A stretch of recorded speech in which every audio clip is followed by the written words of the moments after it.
Hello, new and faithful listeners, and welcome to Remainders, the podcast dedicated to exploring the wonder and joy that is the movies, the old, the new, the remembered, and the forgotten.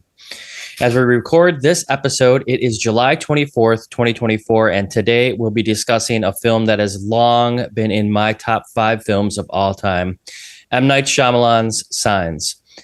My name is Darren Burrell, and joining me is the man who should be in the pros making stacks of cash while having beautiful women lick his toes, Patrick McIntyre. Great to be back with you, Pat. Are you ready to swing away on Signs? Oh, man, very excited. And don't give too many personal details of my personal life out there. So, we'll just keep that for off mic, just FYI. Gotcha. How's it going, bud? How are you? It's going great. I did not know this was in your top 5 of all time. Oh, yes. And I love just discovering that right now because I feel like that's going to make for a robust conversation. Yeah, very, very much so. This has been a movie I've wanted to cover. I think when we first started this podcast 4 years ago, we had a list of movies we wanted to do, and this was up there for me. So, I mean, M. Night Shyamalan in general, we have not really broken the surface on this podcast. So, no, I know we're there's other ones to discuss that are very, very much worthy, but this one is a good one for me since it is my favorite of all of his. If you're ready, I'll go into a little synopsis on the film and then we can get into a great discussion on it. Are you game, Patrick? Excited to hear it, bud. All right, here we go. See, what you have to ask yourself is, what kind of person are you? Are you the kind that sees signs, that sees miracles, or do you believe that people just get lucky? Or look at the question this way. Is it possible that there are no coincidences? Signs is a third installment in what has been referred to M. Night Shyamalan's Big Three. The predecessors being 2 massive hits, Unbreakable and The Sixth Sense. Night could do no wrong heading into the early 2000s. Becoming known for his twist endings, Shyamalan is known as a sort of modern-day Hitchcock, with the director writing and directing, but also appearing in many of his films. Spoiler alert, Signs is not about aliens. It's about faith. This film tells the story of recently retired Reverend Graham Hess, played by Mel Gibson. Graham and his family are living quietly on a farm in Pennsylvania when a gigantic crop circle shows up on their property and bewilders the family and the town. Mel Gibson's Graham is a single parent raising his kids with help from his younger brother, Merrill, played by Joaquin Phoenix. The family is trying to move forward after an accident claims the life of Graham's wife, Colleen, and thus causes Graham to lose his faith in God. So many in the town look to Graham for comfort, especially his family. So the audience has a front row seat to how Graham's decision to renounce God and the church affects our characters. Everyone in the Hess family is dealing with the loss of their matriarch in a specific way. Graham's son, Morgan, played by the young Rory Culkin, suffers from asthma and blames his father for his mother's death. His daughter, Beau, played by Abigail Breslin, starts having supernatural premonitions along with developing an issue with her drinking water. Graham's brother Morgan has moved in with the family after the tragedy, but is unsure of where he belongs now that his career as a baseball player is over. When the crop circles turn out to be real, the family is forced to come together and decide how they're going to survive the imminent alien invasion. We'll be discussing major plot points in this episode, so if you don't want spoilers before you see this film, now might be a good time to press pause and come back after viewing. In the years since Signs, Shyamalan has had hits and misses. And with the forthcoming film Trap on the horizon, we're excited to revisit one of his very best. Today on Remainders, we'll be exploring the early 2000s cinema, the end of the world, alien invasions, faith, baby monitors, and so much more. Patrick, I'm excited to know where Signs fits in your vast love of film. Well, that was great. That was a fantastic synopsis. Love to hear it. If I had not seen this movie 50 times, I would have been rushing to watch it right now immediately. So after hearing that, thank you very much. No, this is easily top 2 for M. Night for me. It's pretty close with Unbreakable.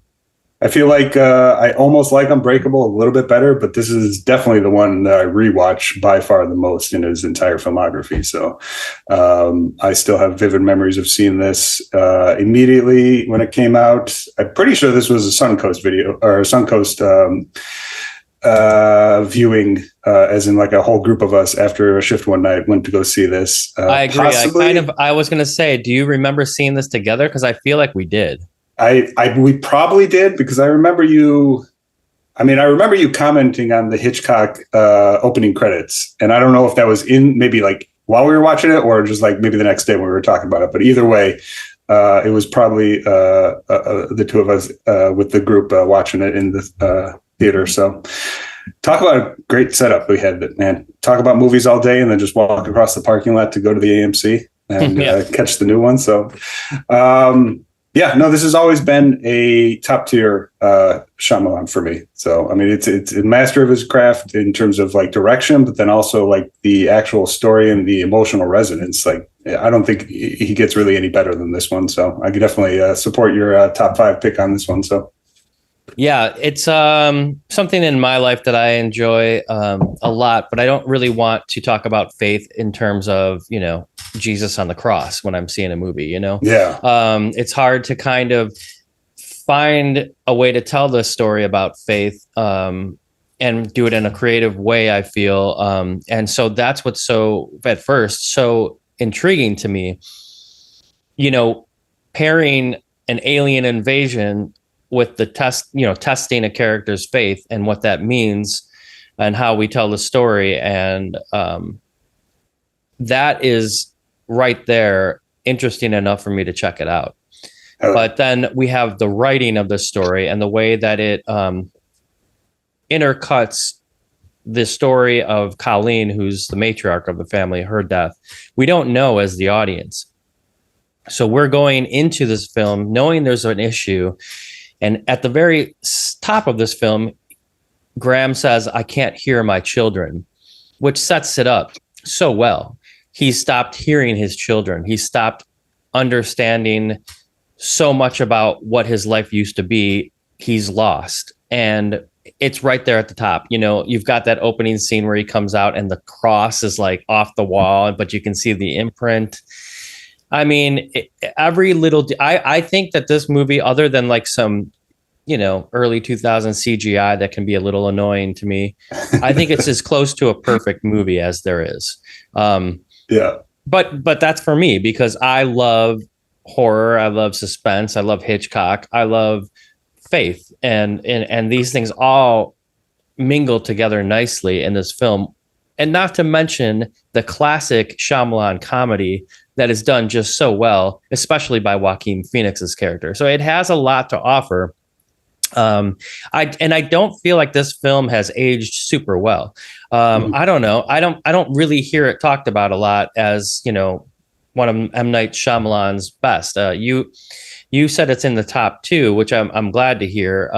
But in just general in movies, I mean, maybe it's too soon. Maybe 2002 is too recent, but I don't really hear it talked about a lot out there in the movie universe. Yeah, I mean, I can kind of see. I mean, for one, like Shyamalan is like kind of a popular punching bag for kind of a more snobby cinephiles. It's like a way to like just point out maybe his deficiency as a filmmaker to give somebody credit, but like that's pretty lazy, I think, because he is awesome. Even though, like his best movies were definitely earlier in his career. I don't think many people would really argue with that. And even people who ardently love him, like he's, as you were mentioning before, he's not exactly the most subtle filmmaker. There's a lot of on the nose stuff and even his best stuff. So I think maybe the fact that he's just not making as popular movies as before, so that's why you don't really hear about this one. And then probably also Mel Gibson. People have obvious problems with him, so like his movies, like people just don't pay as much attention to probably as much as before. So that's true, and he's fantastic in this film. By the way, he's so good. Like he's so good. Yeah, like, and I was thinking, it was like he's kind of really channeling like a later part of like. So like the original Lethal Weapon, like that whole movie is like him just playing a suicidal person who had lost his wife. And so it's almost like a variation in this, obviously a more restrained and kind of lost person rather than like an overtly suicidal person, even though he's definitely struggling with a lot of depression in this movie. And that's kind of what, the whole movie is about, loss of faith and then slowly regaining it through a higher power in the application of like the present, of like him needing to be there for his children rather than reflecting on the past and his losses. And so he just plays that so well. So like I said, there's multiple reasons why this would be up there with Unbreakable for me. And one more thing, you were mentioning the comedy. This kind of was his first movie that he injected like a lot of humor. Because I mean, Sixth Sense and Unbreakable, like, is there even like a joke among both of those movies? There's probably a laugh that I'm just not remembering, but like, yeah, but you're right. This is a little bit more like to invite you into loving the characters. He does write a lot of good comedy into this, and I know a lot of people that know Shyamalan.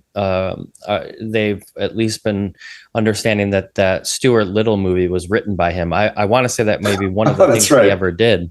Yeah. The other thing about Shyamalan, he's doing what most artists do, borrowing from the masters, like most of us artists do, like you're inspired by different works of art, and then you can take that and sort of mix it around and make it your own. And that's why he's so great. He knows what worked. He knows how to tell a story. He knows how to write a story, and he's borrowing from the masters, yet doing it all in his own way. And it was so fresh. Again, putting yourself back in the time period when this was happening. I was lucky enough to be alive and excited about movies during that time. But the man knew how to get the audience excited because he is a student of film just like any of us. And one of the things that doesn't have anything to do with the movie, but more so the production of the DVDs, and we talk on this podcast a lot about physical media, was that every time one of the DVDs would come out for M. Night Shyamalan, he would have an Easter egg in there.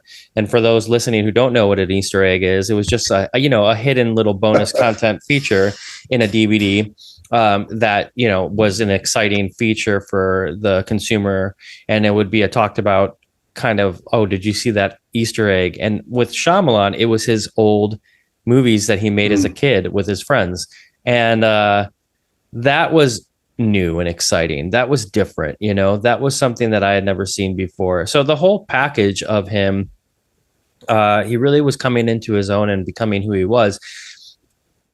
You said like a lot of his films are better in his early days, but then he does something like The Visit, where I feel everyone counted him out, and that movie's exceptional and on the same level as a lot of his big hits, but on a lower budget. I don't even know for sure, but I want to say he probably funded a lot of that film himself, because that was 2014 and sort of a way back into then doing the follow-up to Unbreakable, which was the next movie he did in 2016, Split, which was also very well received. Yeah, I think that's with The Visit is when he was like done with the studios and was just self-funding, which makes total sense for him, because I didn't even see it. I haven't seen him, but like that was after The Last Airbender and After Earth. Yeah, I haven't seen either of those. I hate to say that, but yeah. No, I haven't seen them either, because like there's nobody even talks about them even as like good bad. Everybody just says they're trash completely. So I would like to check them out eventually, just as a completionist for Shyamalan. But but that was all to say that it makes sense that he went totally like self-funded with The Visit, low budget, and then hooking up with Blumhouse, like you said, with Split. Which where do you play Split? Like how high is that? Yeah, it's one of his best, and again, I'd never count him out. I know that he's got a few misses in there. Like literally, I think I've talked to you about the film Old is one of the worst films I've ever seen. I fucking hated it, and I still haven't watched it. Yeah. Maybe I'm more disappointed because of how much I love him. Maybe that's why I'm so disappointed, because he's still. The other thing that I wanted to say about being known for the twist endings and stuff like that is once you do a good trick that works, people are either expecting it, and if you don't deliver on it, or it's something that you feel like you have to do, it can really, really lock you up in your creativity. So I feel like he's tried to explore that twist a lot, and sometimes it works, sometimes it doesn't. I mean, a whole movie based on nature being the death of you all is a good idea, like literally, but it didn't hit, and we're talking about The Happening, which was I think after Lady in the Water. No, it's before Lady in the Water. I can't remember where it is on the list, but that's the one that I feel like started to really set a downslide for M. Night Shyamalan. It was 2008. Lady in the Water was 2006. Right. And then after that, so Lady in the Water, The Happening, The Last Airbender, and then After Earth. So he definitely had a hard tumble, unfortunately. But yeah, it was only a couple years after that with The Visit. So he's just, I mean, he's a worker for sure. And he's, there's no doubt about that. So there's never count M. Night out. So, I don't know. What do you want to think? What do you want to start on? The theory of what these aliens are and what they mean for the movie? Well, why don't you tell me? If you're thinking about it? Yeah, for sure. I mean, the two overarching theories. One is that the aliens are actually demons. That's a popular one. And that the water is holy water blessed by Bo, and that's why it destroys them. So in the entire movie of him like losing his faith, it actually is not like aliens coming from above, it's demons coming from below to actually challenge his faith. So that's a popular one that I actually like because it's so simple. Like Bo is described as an angel, kind of like similar to like Colleen, the mother, where it's like they have premonitions about the future. They describe Bo as an angel when she's born, and then all the water stuff is her actually blessing it, so it becomes holy water. Thus, when they actually get hit by the water, that's what destroys them. So that's kind of like a simple theory that, I mean, I didn't come up with that, but like that one is kind of interesting to think about. But I mean, I kind of enjoy it as thinking of like more of like water as the basis for human life, kind of like War of the Worlds. I think it kind of borrows heavily from that, where it was like the natural immunity of humans, the germs is what actually destroyed the aliens in that. And so it kind of represents just the human basics to overcome challenges. So it's kind of the same with grief and purpose. It's like you do it for the present and not for the past. It's the natural immunity that can allow you to overcome that stuff. So those are the two kind of that I like grapple with. And I think, it's fun to think about them both, either or neither. So I agree with you 100%. So as I was listening to you talk about the first, that the aliens were actually demons, I had never even thought about that. Now, I always thought about the water in a duality type sense, that it could be like the holy water, of course, like such a biblical thing, but also that's what we need as humans to live. And of course, what would be like the foil to that, which is like, that's what kills these things. But I was listening to you talk about the demons thing, which opened up this movie to me liking it even more than I thought I could possibly like it. Like if that is true and that's how he wrote it, like even more of a genius, like, to think of the film and to write it that way, to use like aliens as like a way in, it's so smart. And that's one of the reasons I'm such a big fan of this film. I just think it's so smart and everything connects. You don't need to know that it's demons. You don't need to know anything. You could just think on the surface level, which I have for the last 20 so years, that they were just aliens, which it's just a threat. The threat that comes and is, challenging Graham, who has lost his faith. Like it doesn't really matter. So I love both of those things. And I also loved hearing you tell me about that. I know you said you didn't come up with that on your own, but at the same time, I don't really research movies too much. I like to kind of form my own opinions, which is like any artists can make something and they could have millions of meanings to everybody. But this one is one that I just think works in any way that you perceive it. Yeah, I mean, I kind of had a revelation yesterday. Was because, like I said, I've seen this movie a lot, not for a couple of years, but like it is true that it is in kind of the RoboCop sense, where you can really look for a lot of deep meaning into it, or you can just watch it as a masterfully crafted movie. Because, like, again, watching his direction, like with some of the shots, I mean, I still remember like that's a huge reason why I loved it immediately. But like some of the immediate revelations of when you just see like one of the aliens or the demons for a second, like on the rooftop, or the movement of the television to at the end to see fucking horrifying.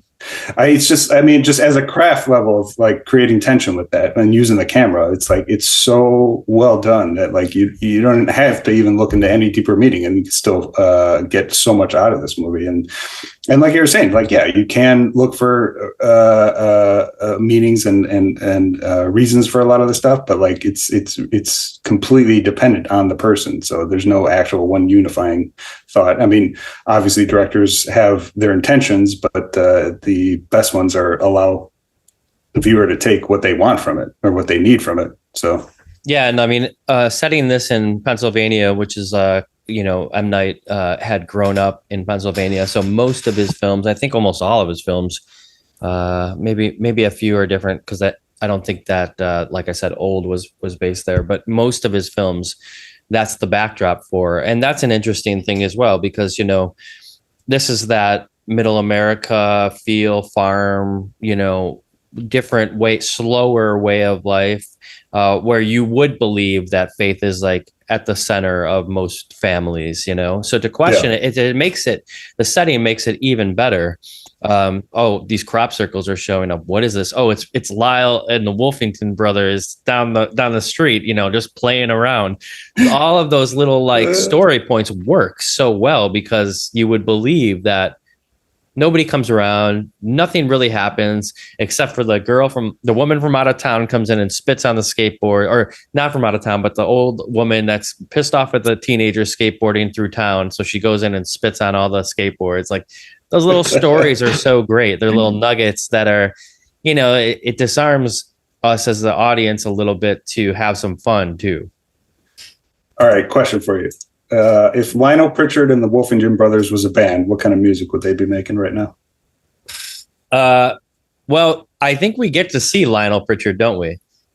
We do. It's Michael Showalter, which I didn't recognize him back in the day, but in that one and scene. So that makes me think that they're like a shitty knockoff Metallica band, heavy metal.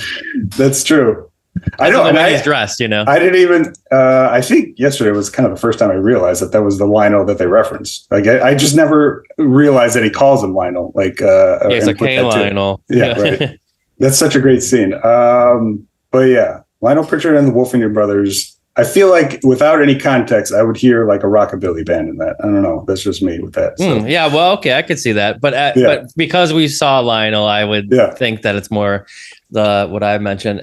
Also, in his little fake swing at Lionel is so. They're just the two of them with that at the end, and then Showalter's reaction to it is so perfect. I feel like I'm going to do that to you next time I see you in person. See if you flinch. But dude, that scene is so great because there's that amazing casting of that like military guy. So for you out there, if you know the scene, Merrill is questioning his life because he used to be this badass minor league baseball player with a lot of future, which binds the family even more together. So this is another great thing of the writing in this film.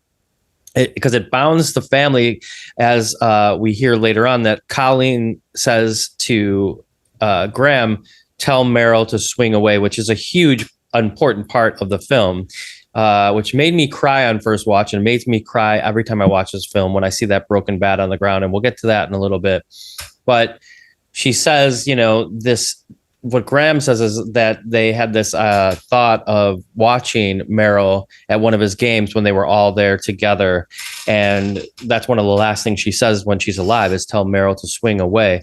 So it's an important part of the story, but it's also a hard part for Merrill to come to grips with because he's no longer this amazing minor league player who has the most, records for farthest balls hit, and best home run balls or whatever, furthest distance hit, but he also has the strikeout record because he couldn't help but swing. And from what he says, it felt wrong not to swing. So in that scene, it's amazing. There's a lot of things happening. You're finding out a lot about Merrill. You're finding out a lot about like he's there helping his brother, but he kind of doesn't know where he belongs. He wants to go to the military, maybe because of this failed career. And then we find out a lot about the aliens or demons in that scene as well, because he says, it's a military tactic. They send a few of them in just to kind of see what's going on, to survey the land. So we see if it's all clear for the rest of them. And at that point, you're like, oh, fuck, there's going to be an invasion, like this is serious. Yeah. The reconnaissance, he calls it, right? And it always, like, so the critique that a lot of people always had, like back in the day, was just like, why would aliens go to a planet that's like 70% water if they're allergic to water?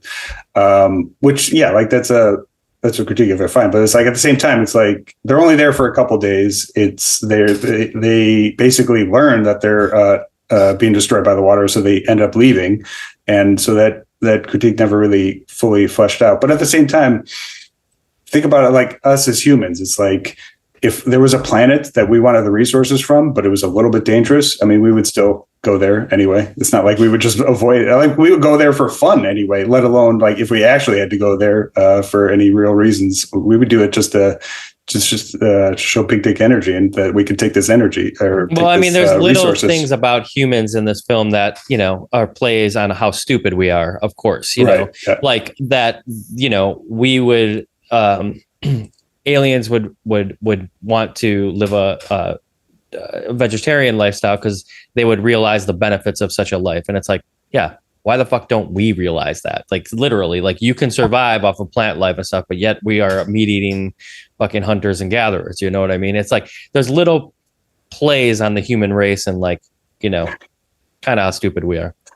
Yeah, but it tastes so good, so that's why we do it. Or not, talking about nuclear war, like literally destroying the earth. They would do hand-to-hand combat because of the fact that they knew if we used any weapons, we would destroy the earth and make it not, livable, which is what we do every fucking day.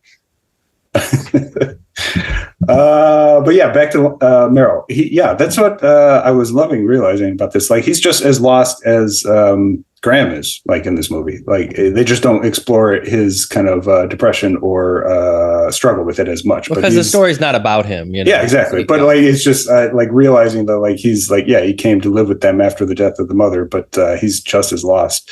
And so he himself too is on that path to finding those signs and rediscovering his faith as well. And I mean, that swing away quote, it's like, that's an entire quote for life. I mean, if like the Cherry Jones, she asked him like, so how's work at the gas station, Merrill? And he's like, no, stimulating. So that's all he's doing. But it's like, he's obviously not swinging away at life at all. So he's just kind of doing what, going through the motions, even though he is helping out with Graham's family. So that's why it's like, it's actually pretty nuanced with that and the relationship between the brothers. So one of the greatest things about this film is the relationship between Merrill and Graham. So much of this is told through the expression in Joaquin Phoenix and how he views Graham, which is played by Mel Gibson. And none of it, I mean, listen, I'm a gigantic Joaquin Phoenix fan. I know you are as well. He is a superstar for a reason. And this movie, the scene that I can watch over and over, that is one of the most brilliant scenes of all time, the chiaroscuro lit by the TV, watching as he's looking for meaning and asking his brother, can you explain to me, what is this? What's going on? Is that, is it a miracle or is it just coincidence? And that scene will go down in history as one of the greatest scenes in cinema history for me, because of this vulnerable moment that finally Graham talks about what's happening inside him and why he's lost his faith. And it's shocking. And the expression on, as soon as he turns to talk about, what the last thing Colleen said before she died, you see the expression on Joaquin Phoenix, and he is listening. His eyes glaze over and he's looking at him like, oh my God, you're going to tell me something very, very important. But he's asking him also in this moment to give me some comfort. It's so amazing how much is happening in that scene. And then the comedy comes in of him talking about why he's a miracle man. And it's so perfect for the character because of the whole story of the gum in his mouth. And if he hadn't turned before kissing the girl who threw up, she would have thrown up in his mouth, hence ruining his romantic life for the rest of his time. So he's a miracle man. He believes in miracles because of that. So much happens, so many emotions, so many feelings, so much life, so much humanity in just a 15-minute scene. And that is really, really attributed to three things. The writing from M. Night Shyamalan and the acting by Mel Gibson and Joaquin Phoenix. It's true, beautifully crafted art right there. Yeah, their chemistry is definitely like a huge selling point of this film. I mean, I think this a huge reason why this one was so successful. It was like I think I saw it was like the seventh highest grossing movie of the year, so it was like way up there. And just in terms of like how financially successful it was the obviously Mel Gibson was still kind of like absolute A-lister at the time, and then Joaquin was like only a couple years off of Gladiator, so he was definitely an up and coming actor. But yeah, he wasn't even the original cast for it though. Mark Ruffalo was originally cast as Merrill, and then he had to drop out. So Joaquin was the backup, which is pretty incredible, and just in terms of how well it turned out for him. Yeah, it's kind of like that when you read anything about who the original people were to play, like Paul Newman or whatever for the cast of Graham, being an older character. It's kind of, I like that, thinking about Paul Newman in this, Paul. They say Clint Eastwood. Well, I read this on Wikipedia, so I don't know, take it as you will. But it also said that Clint Eastwood was thought, and Clint Eastwood was interested, but had scheduling, and Paul Newman wasn't interested at all. That's what it was written. Yeah, I hadn't heard that. I always thought, I kind of assumed Mel was kind of like a first pick.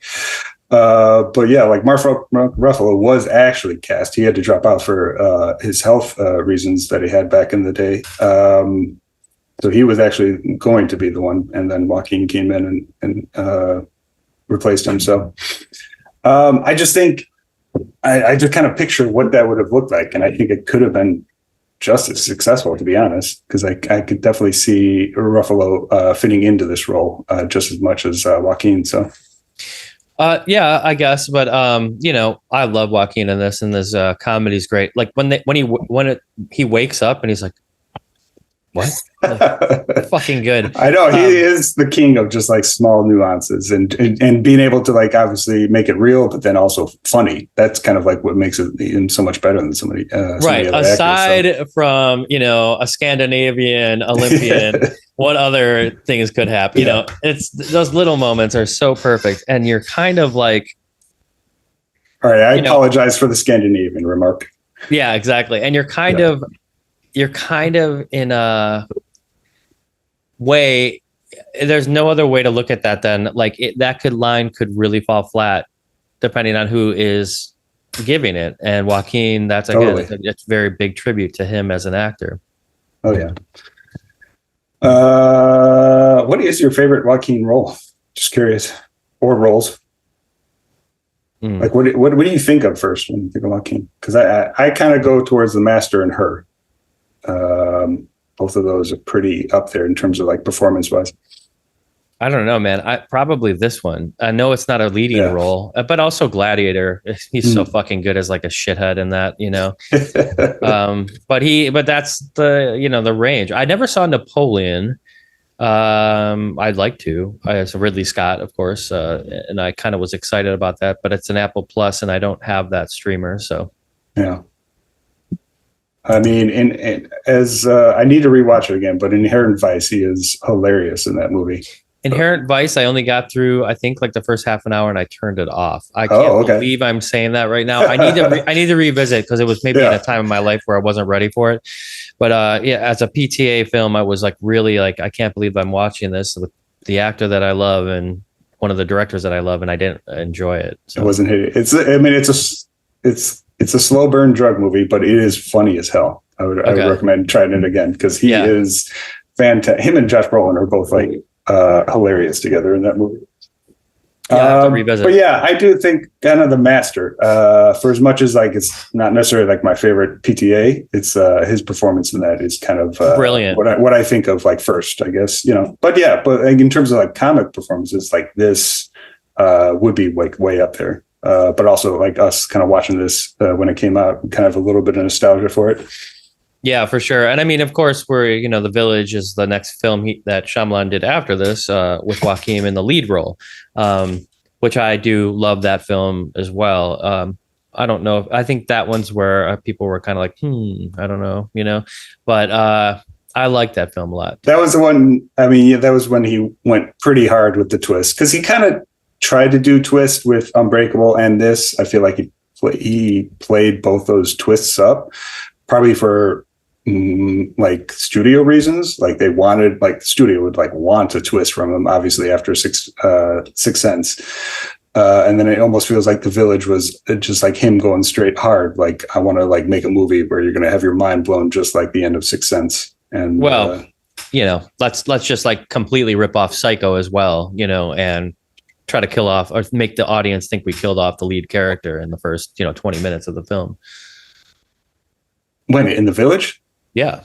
Wait, who's the lead character that died off early? I haven't seen it in a while. Joaquin Phoenix. Oh, he dies. Well, he early. Doesn't die, but he gets stabbed by. Okay, so guys, I'm sorry out there if you haven't seen the film, because we are totally spoiling this for you. Oh no, that's fine. We'll do spoilers for this. It's 20 years old, so he gets stabbed by Adrian Brody. Right. Which makes them have to go to the towns, which they're not allowed to do, to find medicine to save his life. Okay. Yeah, I mean, I guess I just wasn't remembering that was like early on in the film. So yeah. Like killing off Janet Leigh, early on to shock the audience. So I remember watching it and being like, okay, like this is like Psycho, Little side tangent. Psycho 2, fucking fantastic. I know. Where the fuck can I watch that at? I've been looking for it. Oh, have you? Okay, yeah. So yeah, just a little context. I had never seen the Psycho sequels until this summer. They were always just like, I didn't hear really too many people talk about them that much. Like when we worked at Suncoast, like I never saw them as anything viable. Nobody ever really talked about them. But in the last like 5-10 years, I definitely have heard people talk about the sequels, especially Psycho 2, and I finally caught up with it. It is fucking fantastic. It's such a great legacy sequel because it was 83, so like 23 years after the original Psycho. So it's like, just for context, like if we were getting a sequel to something from like 2001, which actually Gladiator, we're getting a sequel to Gladiator this year. So it's kind of like that same time difference.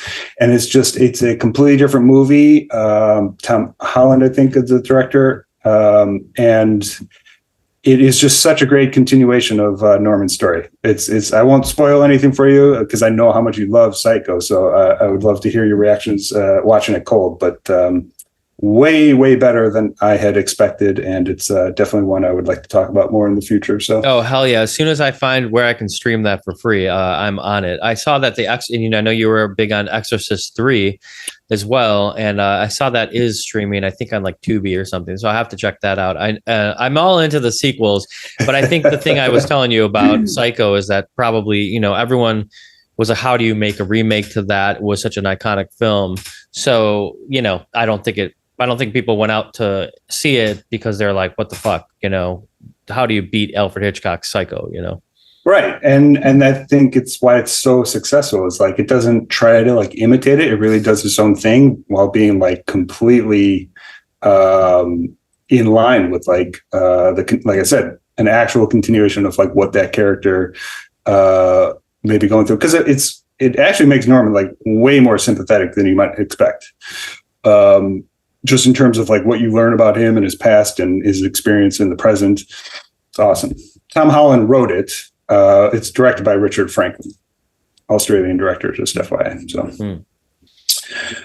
but yeah, it's just a side little tangent. Watch Psycho 2 if you have not, because it is fantastic. And yeah, I definitely want to hear your reaction to it. I don't want to like talk it up too much now, so because I know how much you treasure the original, as you should. So yeah. Yeah, no, for sure, and I will watch it. Of course, I've been looking for it. I just figured maybe you saw it on Shutter, but I didn't see it there. Oh, I got a cheap DVD with all 3 sequels in one DVD. So Oh yeah, your sticking with the physical media collection growing. Yeah, I mean, I would watch it on streaming, but you're right. Like, I don't think it is available really anywhere, or at least I haven't looked recently. But that's where I'm keeping it. So I did watch Signs on my original DVD copy. Just beautiful. FYI. So I'm missing mine. I know it's in my brother's attic. Like I always talk about, all my physical media is up there. That's I can feel it in my hands, you know? The nice little no slip cover, but yeah, I have hoping. I'm going to say I have that poster that I snagged from Suncoast. Yep. Ah, love it. Yeah, we were always fighting over those. I wonder if he's ever done a commentary. I don't know. I've never heard one.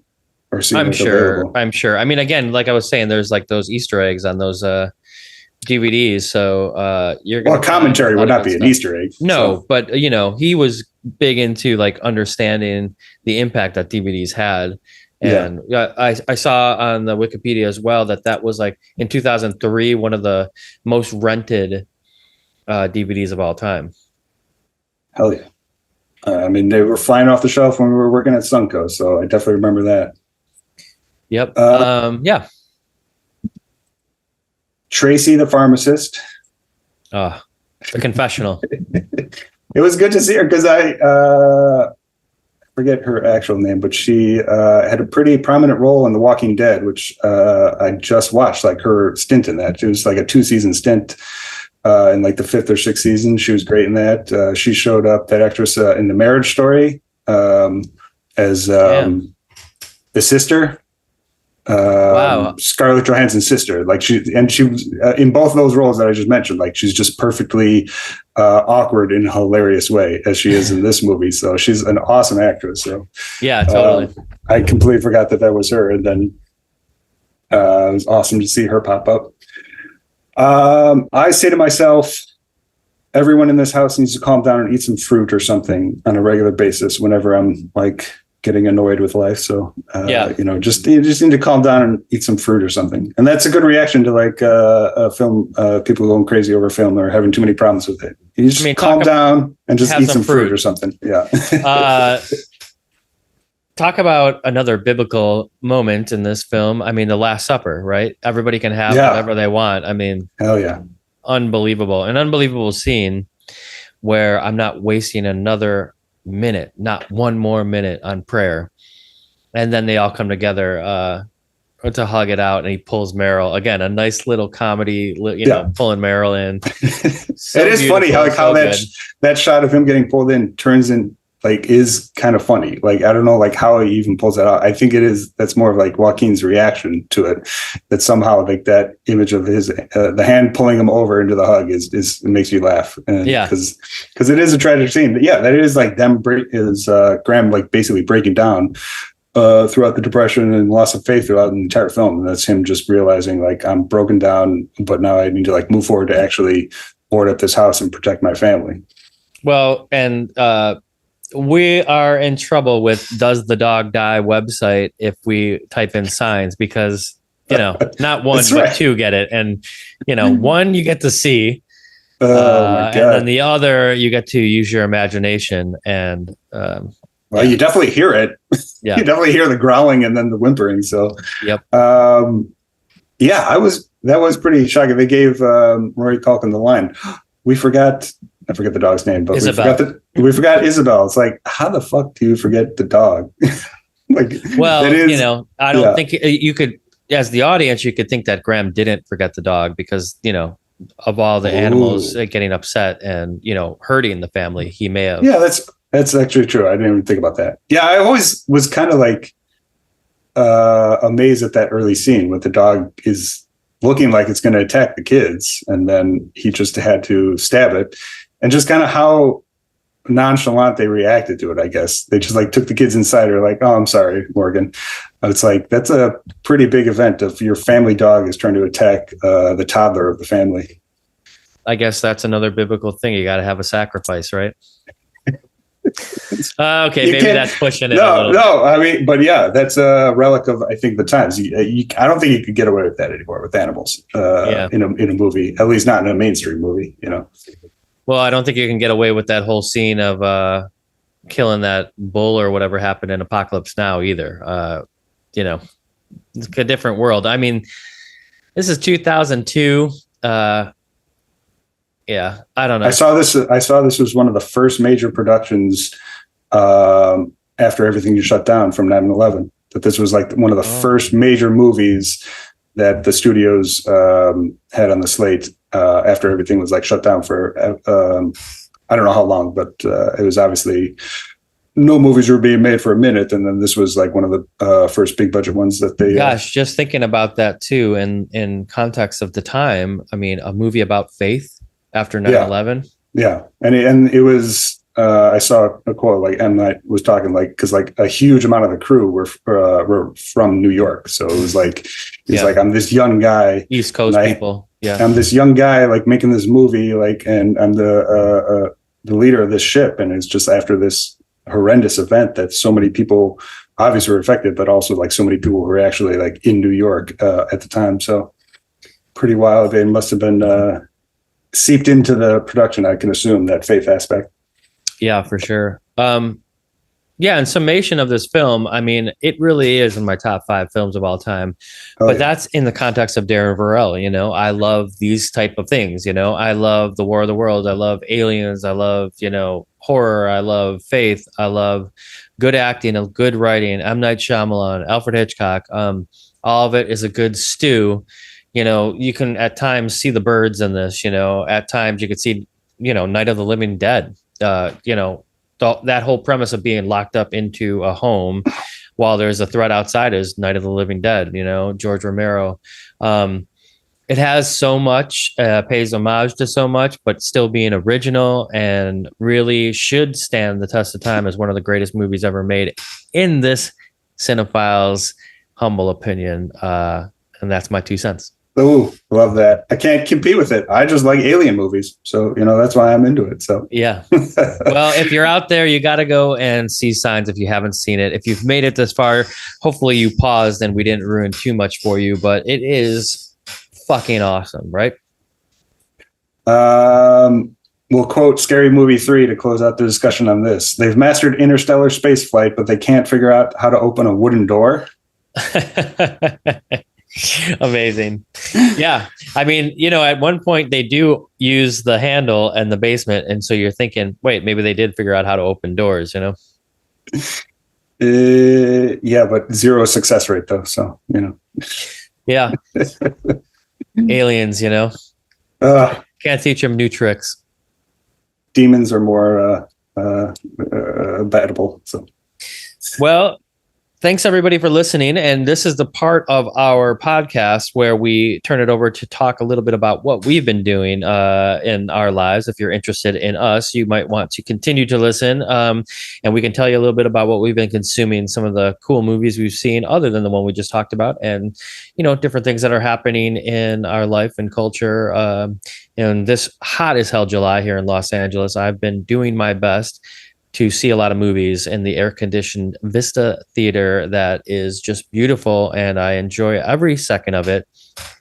2 things I've seen there recently that I'd love to just praise is I finally got to see they have a place in there called the Video Archives Club, and it's a small theater that plays VHS tapes. And it's really hard to get a ticket because they sell out right away when they announce them online. And I have been wanting to see a film in there for a long time, and they've released tickets to Creature from the Black Lagoon in 3D on a super expensive copy of Quentin Tarantino's own collection. Ooh.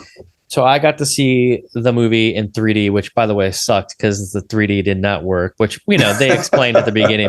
However, it was awesome. The experience was amazing. And seeing this with a bunch of people that loved films, it's a small audience, people talking about a film, they're all people that love films. And they gave a little synopsis of the film. And some things I didn't know, like the creature from the Black Lagoon's outfit and costume was actually created by a woman who doesn't get a lot of credit for it. I did not know that.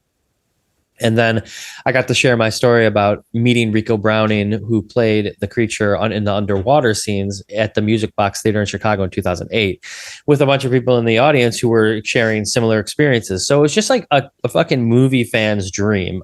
Creature from the Black Lagoon, which people might find shocking because I love Dracula so much, is actually my favorite Universal horror film. I love Creature from the Black Lagoon. So I saw it there.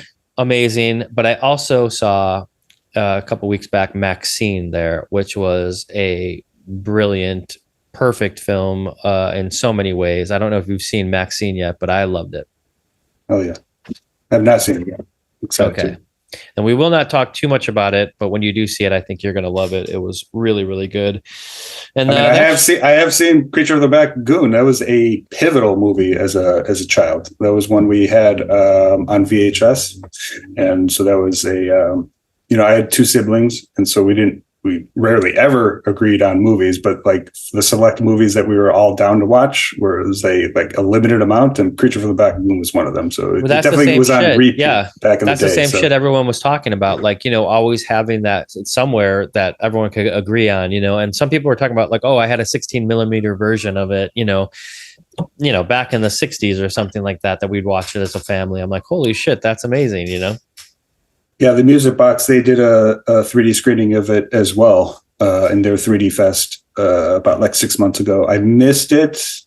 I did see Jackass 3D at that festival, which was fantastic, but I missed the Creature screening, but I heard people said it looked great. And, so that's what they said at the thing. They're like, if you really want to see a true Creature 3D, you got to go see it when the New Beverly plays it in 3D. So it's probably like the same print that you're talking about. Nice, yeah. And I read that book about that woman who created the suit. I forget the name of the book. Lady from the Black Lagoon, maybe. But oh wow, if you're interested, just Google like Creature from the Black Lagoon suit book or something like that, and it just goes into her work at the time, and it was a little bit marginalized because she was a woman, and then as with like kind of most things in capitalism, like credit just kind of goes upward, and so that was kind of like her name not really all being on the stuff that she participated in as much as everybody else. So wow, incredible. Yeah. If you want a little bit more history of it, I would check that out. I would. I love to read biographies. I would love to read that. So out here, it's been hot as hell. Trying to get into air conditioning as much as possible. I have a couple of things art wise going on. I'm in an art show right now at a place called Carter Sexton, which is in Studio City, and they have, North Hollywood here, and they have 3 of my pieces up right now that you can see. And this place has been in business for 80 years. It's pretty amazing. They were celebrating their 80th anniversary for this gallery show. So I was very honored to be part of that. And we had a really fun time at the opening. And then I'm going to be starting August 2nd at La Luz de Jesus Gallery for their Everything But the Kitchen Sink gallery show. I have a new piece that's going to be on display there. Really excited about that. I was part of that last year with the Big Bird on the Blue Line piece. Oh yeah. And it's really like a lot of big artists have made their impact in starting out there. So it's really a big deal for me. I'm really honored to be part of that. Then the other thing that I've got going on is something that you can check out if you want to, because it's a Pinewood Derby art show. And I've created a Pinewood Derby car for it.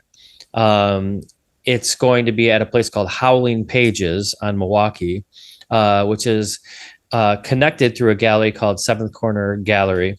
And that is happening August 10th. And I'm shipping that out today, hopefully. And that is really exciting. That's one of my first steps into a gallery kind of show, and something brand new for me. I'm really excited about the piece. Hopefully I get to show it soon, but it's actually going to race and everything, just like we did in, the old school Boy Scout days. Damn. Yeah, I've been to Howling Pages. Yeah, that's not too far from me. So wait a minute. This is actually going to be a race with the Derby car. Yeah, like there's a bunch of artists that have created it. So, like so I said, awesome. I'm not, I'm not local to Chicago anymore, but I've been connected to this gallery, and so I'm really excited about it. They asked me to submit, a car, and so I had never, I mean, growing up kind of without a father to teach me anything about Boy Scouts or anything, I didn't really do this. So I was like kind of fun to like do my first derby car. And I've incorporated Chicago in a big way. My piece is called the Jardiniere Ride. So I'm excited about it. And then last thing that's going on. Okay, I did that. I've got that going on. I just created the art for Cypress Hill, which you may have saw. I posted that yesterday. I was hoping you were going to talk about it. Yeah. Dude, my biggest fear about doing this is that I'm going to have to smoke a ton of weed with them at the show. I don't smoke weed, and I have a lot of anxiety about smoking it. I'm not one of those guys that can relax when I do. I immediately call the police. But that's why I don't smoke anymore. Yeah, back in the day, sure, but it doesn't react that well to me. So, but I will tell you, if Cypress Hill asks you to smoke weed with them, you kind of got to do it. That's true. Yeah, we'll see what happens. But I did see that piece. That is awesome. It looks great. And then, you hooking up with them and doing the art for them. I mean, they're lucky to have you as well. So, but that is such a badass. I mean, like your style just like so fits in with kind of a little bit of their horror tinged aesthetic that they were going with. Totally kind of had with that piece. So yeah, they got a little horror to them, which doing a lot of research before I did it, I didn't really realize that had. A little that was like kind of into their music and everything. It was perfect. The Halloween shows at the Fonda Theater, and they do this every year. They have this thing called Haunted Hill, and So anyway, my girlfriend and I are going to go and probably get lifted. And just side note, Cypress Hill, they have definitely a top 10 Simpsons moment of all time. Is when they're at Hullapalooza and they get they think they ordered the orchestra band, and so that they end up do you know anything about this? Wait, what do you mean? Well, they just performed as of a week ago at the London Symphony Orchestra. Did see that, and that's probably why I saw that clip going around. But yeah, that's the power of how perfect that 30-second clip with Cypress Hill and The Simpsons is. They're like, somebody ordered the symphony, possibly while high. Cypress Hill, I'm looking in your direction. Yeah, they just did it. Pretty kick ass, and they've been kind of having I hadn't been paying too much attention until I started working with them. And I'm like, man, listening to the songs and listening to lyrics is like fucking legendary, really happy that I had the opportunity. So anyway, I've been doing that. It's been good lately art wise. So I'm grateful for it and having a good summer other than boiling. It's really hot over here. How about you? What's going on in your neck of the woods? It's cooled down a little bit. A couple weeks ago is when we had like oh my God. Felt like 110 for like a week straight. But that summer, it's our Midwest. You got the Midwest blood in you, so you can work in the best and the worst conditions no matter what. I can brave it all. Yeah. Right. Well, we mentioned it earlier. I do want to talk about Exorcist 3 a little bit. Okay. George C. Scott and Brad Dourif in Exorcist 3. This movie is fucking fantastic. This is another one. It was one that I had been hearing people talk about kind of lately. I feel like this one got a little bit more respect back in the day, maybe when we were working in Suncoast. I just never checked it out. I finally watched it. It's directed by William Peter Blatty, who was the original author of the novel. And then he did the screenplay. So he wrote the original Exorcist novel, which the movie was based on. And then he wrote a sequel to that, the novel. I think it's called Legion. And then he adapted it into a screenplay and directed it, which is The Exorcist 3. So it's got all like the original DNA, like it's from the original source. And so that's why it is like kind of like Psycho 2. It feels like a true continuation of the vibe because it doesn't really cover like, there's connections, but it's like its own isolated story. It's about George C. Scott is a police officer investigating a series of murders, and then it turns out that the person they've captured looks exactly like Jason Miller, from the original Exorcist. He was the young priest, and it has such an awesome direction, because he directs it kind of like almost like a stage play, because the actual killer, who's played by Brad Dourif, kind of goes back and forth between Jason Miller and Brad Dourif, and then George C. Scott. And so much of the movie feels like a stage play between those three actors. It's just so well done. Brad Dourif is one of the greatest actors of all time. Like energy in so many classic horror movies is just like, it just keeps on, his stature just keeps on growing, even if like these are older movies that maybe he didn't get the movies themselves, or he didn't get as much appreciation at the time. So, but I would definitely recommend checking that out. I'd love to talk about that one as well. So I'd love to hear people see, I'm sure there are plenty of people who've known how much this movie kicked ass for like 20 years, and they're hearing us just discover it now, but it's definitely one I'm happy I gained on board with. So very cool. Yeah. As I was looking for that, which it was available, like I was saying, so we could do that as our next episode, but they did have it available, and the one that wasn't available was Heretic, which was the second one, I guess. The direct sequel, and that one had Richard Burton starring in it, which I thought was interesting. Yeah, that one is crazy. It's bonkers, but it's all right. I rewatched it that one as well not that long ago, and it's fine. I like the newest Exorcist. So. I actually watched that. Oh, did you? Yeah, yeah. It had a lot of like callbacks. It's David Gordon Green, which I do want to watch it because of him. Yeah, director of Joe, which I definitely want to cover, and then the new Halloween trilogy. So David Gordon Green and that whole crew, they're doing a lot right now. They're putting together a lot of good stuff. I just watched something called Telemarketers on HBO. It's something that they put together as well about a bunch of people that were involved in the like telemarketing schemes, which is all real footage. And it's like a documentary, like 3 episodes or whatever. That was just, I guess it was just nominated for an Emmy. So it's from 2023. But it hadn't got a lot of steam, and now because it was nominated for an Emmy, it's kind of being revisited, and a lot of people are talking about it. And I watched it with my girlfriend over the last weekend. It was awesome, and yeah, that's from those guys. I mean, that's one thing I've like absolutely I love it when a director can bounce from genre to genre, and David Gordon Green is definitely somebody who's done that. Like we were saying, like Joe with Nicolas Cage, I absolutely love. The Pineapple Express and doing comedy with that, going to the Halloween trilogy, that the most recent one, and then obviously his work in documentary. I mean, it's one of my favorite things when a director can really excel in multiple genres and not just like stick to one lane.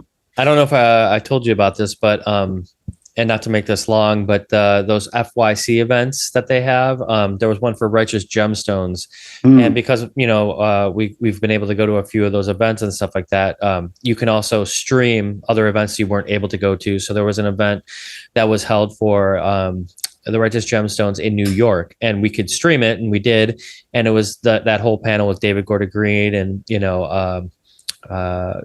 what's his name who created it. Eastbound and Down. Why am I blanking? Danny. Yeah, Danny McBride. McBride. And then their whole crew, and they were telling the story, Danny McBride, about how he left like LA so many times because he couldn't. He was just like would get close and then nothing would happen. He said, I think over 2 times he came, moved here, and then moved back. They're all from the South and stuff like that. And then what happened is David Gordon Green got a break and directed a movie. I think it was about like George Washington or something. Yeah, it's called George Washington. Yeah. Oh, is it? Okay. And so once that happened, not about George Washington, but it's called George Washington. Oh, gotcha. Okay. Yeah. But once that happened, he brought all of them back, and they kind of all like found their nook, and then started making fucking legendary, TV shows and stuff. And then Eastbound and Down happened and everything. So kind of amazing story that like, they're killing it now, but it's perseverance. It might get loud here. I think they're doing some work on the building. No, all I'm hearing are great movie takes from you. So okay. Well, I'm gonna push it over to you to give me a little insight on what you're doing, if at all anything, and then we can get into our picks of the week. But yeah, they're gonna start cutting the hedges behind me, so I'm gonna mute for a second. Okay, for sure. Tonight, I'm actually going to go check out the Music Box. They got a garden screening, which they do in the summer in their little patio area. And tonight is going to be the classic Jaws for the Revenge. So a little bit of revenge from the shark's point of view, which is the impetus of that movie, which makes it bonkers to begin with. So I'm very excited to see that and on a little screen in the outdoor patio at the historic Music Box. So it's been raining all morning, but looking like clear weather tonight. So very excited for that. So I haven't seen it in years. I love that. Yeah, I haven't watched it in a long time. I remember seeing it as a kid, and I probably watched it maybe like when I was like 20, but and realizing that it was an over the top sequel that deserves its right as one of the lesser continuations of Jaws, which is basically, I mean, where do you stand on any of the sequels? It's not like I like any of them really. I love them because yeah, so you don't need to like, care too much. You just want to see the shark fucking. They're good, bad. Yeah. Especially and also some good lines like, what was the line in 2? Show your teeth or something instead of like smile, you son of a bitch, or it's like, right. God, what was it? Somebody out there is listening to this and like, fuck, you're fucking up like the most classic, hilarious line from 2. But yeah, Roy Scheider does it again. And well, Michael Caine, I feel like Revenge is almost more notorious for his quote about why he made Jaws the Revenge.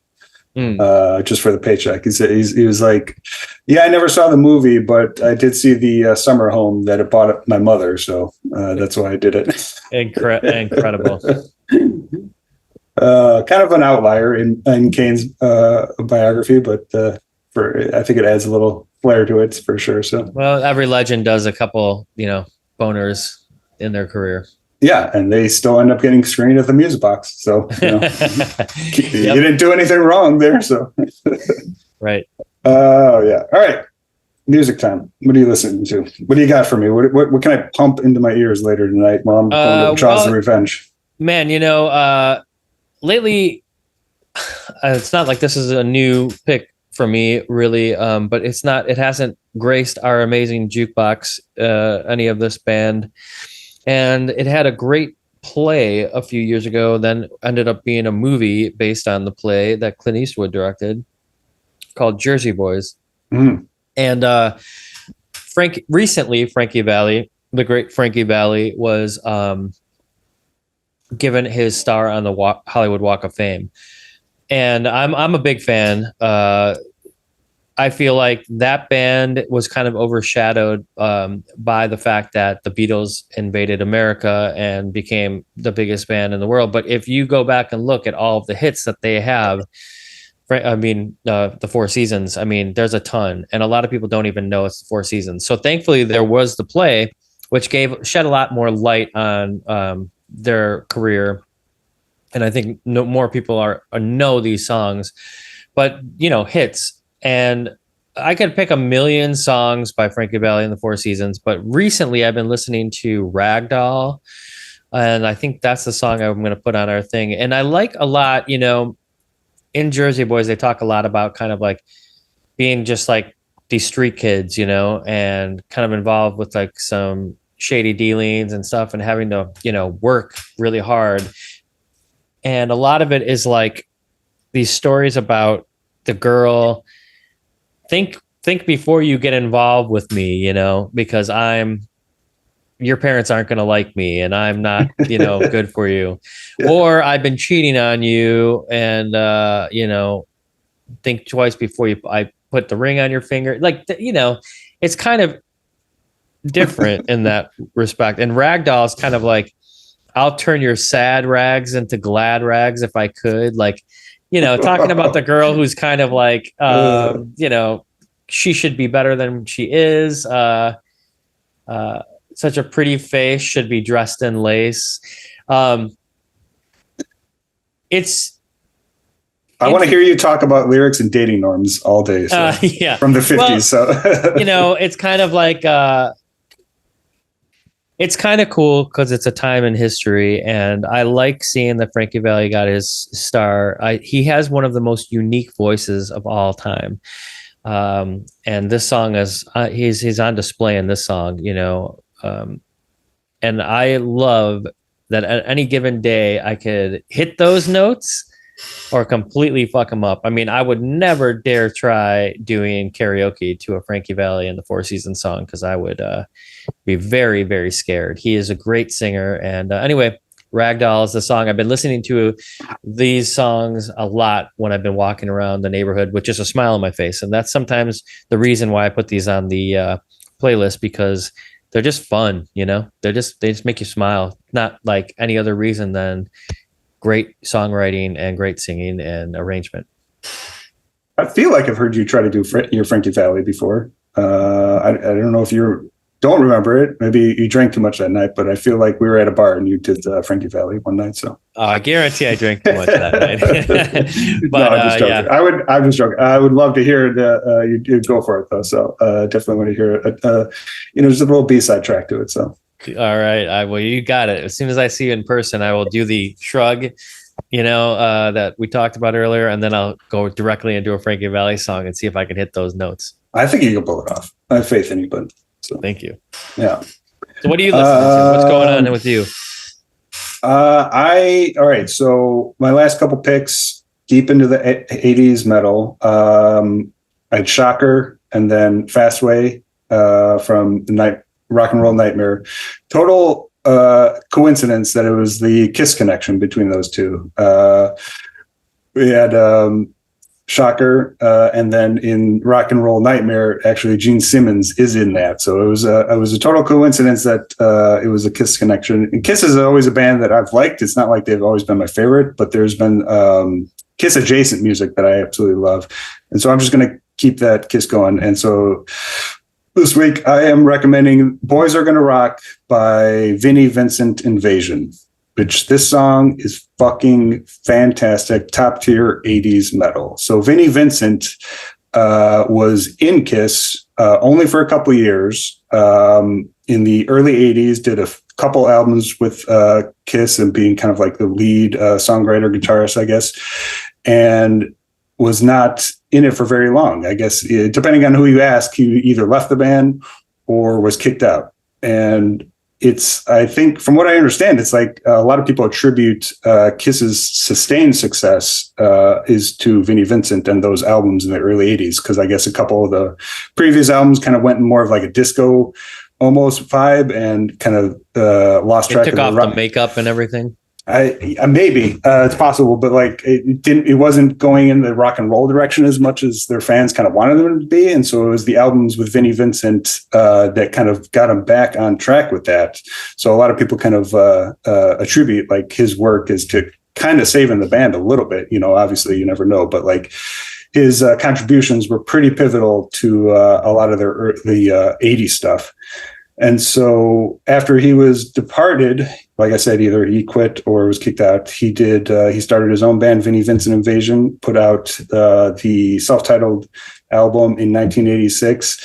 And it is fucking fantastic. It is such a great 80s hair metal album. And really, I mean, I like it better than anything that Kiss has done. So I'm going to recommend the title track, Boys Are Gonna Rock, Boys with a Z. So you can already kind of get a little bit of a flavor from what the vibe of this is. Oh, yeah, awesome. That says it all. Awesome vocal performance. It just sounds so good. It's just such a banker from start to finish. Like I said, like when I think like 80s metal, like this song is like what I hear in my head and like what it should sound like. So yeah, I'm excited to hear your reaction to that, and I'll end my Kiss reign with that between the three songs that have been recommended in the last couple episodes. So definitely not going to get any better with that when it comes to 80s metal for me. So wow, Patrick, hey, M. Night Shyamalan has his big three, and Patrick does as well. So very cool. Like I said, those Kiss adjacent ones, can't argue with it. So yeah, I've never been a big. Not that I'm not a fan, I just don't really know much about Kiss. So it's cool to hear a little backstory about that, because every band has like that member that kind of saves them a little bit. Like the Ramones had CJ come in and kind of breathe fresh air into it. And that's interesting. Yeah. Hell yeah. Well, cool. Hey, this has been a great episode. I'm really glad to discuss one of my favorite movies of all time with you. It felt right. Like again, Trap is coming out, so Shyamalan's still going strong, and it remains to be seen. I saw Knock at the Cabin Door. I thought that was pretty good. Oh, nice. Yeah, I'm I've got good feelings about it because I like Josh Hartnett as well. Hell yeah.